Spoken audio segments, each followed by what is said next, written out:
Hello, everyone. This is part 2 of session 18 of Pre-Socratics to Augustine, also called History of Philosophy 1. We are talking about the Nicomachean Ethics and about Aristotle's theory of the excellences of character.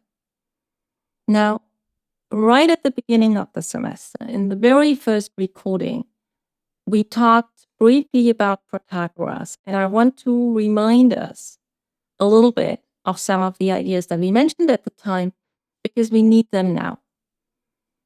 At the time, we said that contrary to traditional ideas, according to which only the natural philosophers or philosophers who do in some shape or form metaphysics are early Greek philosophers, that by now people have recognized the sophists as really interesting philosophers. And the thinker who might be the most intriguing philosopher among the sophists is Protagoras. Protagoras wrote a book on truth, aletheia, and the main claim of this book is that, quote unquote, man is the measure, or human beings are the measure. This book has not survived, but snippets of it survive in Plato, who discusses it in his dialogue Theaetetus, which we haven't read, which is one of the later dialogues. Now, this idea that man is the measure, or that human beings are the measure, is in Protagoras a kind of relativism.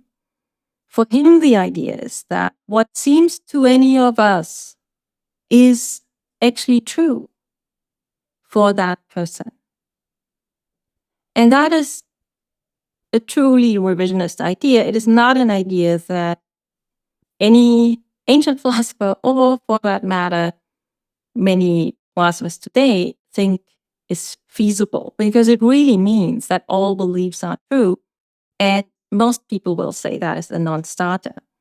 But Protagoras was nevertheless a figure of great interest for both Plato and Aristotle. And both Plato and Aristotle thought that he captures something really interesting in the sense that, well, it is true that the world seems different to each of us. And it is true that plays a huge role in human life. Now, if you reject the idea that all beliefs are true, you might still think that the world seems a certain way to human beings in general. Say that the world is different to us than it is for the tiger, or the cat, or the mouse. And that ethics is, in some sense, genuinely concerned with how the world is for us. And that is one way of thinking about Aristotle's phrase that ethics is about the human good. There's a really famous sentence in the Nicomachean Ethics which says the good is different for humans and for fish. And what that means is that what it would mean for human beings to lead a good life has something to do with them being human beings and not some other kind of being. So there is a way in which ethics or goodness or virtue is relative to us insofar as what we are looking for is a human excellence. It is how we should live. Now, Protagoras' phrase that human beings are the measure kind of runs in all sorts of versions through a lot of Aristotle's writings as something that he pushes back against but also engages with. And there's a really famous dimension of his account of the virtues of character, which resonates with this and engages with it and responds to it. Namely, that the virtuous thing to do is to hit the mean or the measure, to do the measured thing. And Aristotle thinks that indeed it is, in a sense, true that what that measured thing is going to be will differ from person to person. His example is that there is Milo the athlete, and there's me the beginner, and Milo should eat like 3 plates of food, and I should eat 1 plate of food, because Milo spends the whole day with his athletic training. He's like an Olympian athlete, and I'm not. So what is the right amount that matters for virtuous light moderation, what is the right amount, is going to differ from person to person.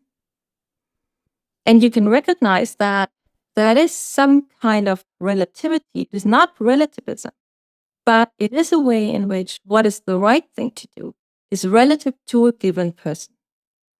And I want you to think about that. And I want you to read closely through the first couple of chapters of Book 2 of the Nicomachean Ethics and think really closely through this question. How much variation do you think is there in Aristotle's virtue? How much is it going to be a different thing for one person to be moderate and for another person to be moderate? And I want you to come up with an example of where you think that to perform a certain action is the right and the excellent and the virtuous thing to do for one person and not the right and excellent and virtuous thing to do for one other person.